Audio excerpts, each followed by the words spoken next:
ఎడారిలో సెలయేర్లు డిసెంబర్ 19. ఇది సాక్షార్థమై మీకు సంభవించును. లూకా 21:13. జీవితం ఏటవాలు బాట. ఎవరైనా పైన నిలబడి రమ్మని మిమ్మల్ని పిలుస్తూ ఉంటే సంతోషంగా చేతులూపుతూ ఉంటే బాగుంటుంది. మనందరం ఎక్కిపోయే వాళ్ళమే. మనం ఒకరికొకరు సహాయం చేసుకోవాలి. కొండలెక్కడం అన్నది కష్టతరమైనదే కానీ మహిమాన్వితమైనది. శిఖరాన్ని చేరాలంటే శక్తి, స్థిరమైన నడక అవసరం. ఎత్తుకు వెళ్తున్న కొద్దీ దృష్టి విశాలమవుతూ ఉంటుంది. మనలో ఎవరికైనా ఏదైనా విలువైనది కనిపిస్తే వెనక ఉన్న వాళ్ళని పిలిచి చెబుతూ ఉండాలి. నాకంటే నువ్వు ముందుకు వెళ్ళిపోతే వెనక్కి తిరిగి నన్ను పిలువు.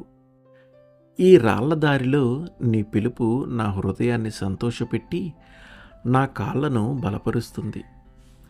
ఒకవేళ విశ్వాస నేత్రం మసకబారితే, దీపంలో నూనె అడుగంటితే, నా ఒంటరి ప్రయాణంలో నీ కేక నాకు మార్గదర్శకమవుతుంది. కేక వేసి చెప్పు, తుఫాను సమయాల్లో దేవుడు నీతో ఉన్న విషయం. అరణ్య వృక్షాలు సమూలంగా కూలిపోతున్న వేళ నీకు తోడై ఉన్న విషయం. ఆకాశాలు గర్జించి భూకంపం పర్వతాలను కదిలించిన వేళ ప్రశాంత వాతావరణంలోకి నిన్ను తీసుకుపోయిన విషయం. నేస్తం, వెనక్కి తిరిగి కేక వేసి చెప్పు, నీ జాడ కనుమరుగైంది.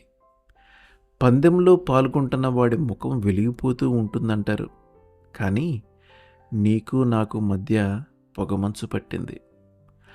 నా కన్ను మసకబారింది. దేవుని మాటల కోసం కనిపెట్టినప్పటికీ ఆయన మహిమను చూడలేకపోతున్నాను.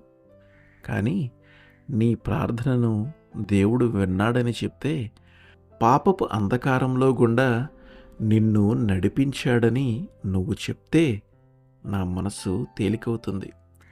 ఈ రాళ్ల దారిలో నా కాళ్ళకి బలం చేకూరుతుంది. నేస్తం, నువ్వు కాస్తంత ముందున్నావు. నువ్వు వెనక్కి తిరిగి కేక వేసి చెప్పు. ఆమేన్.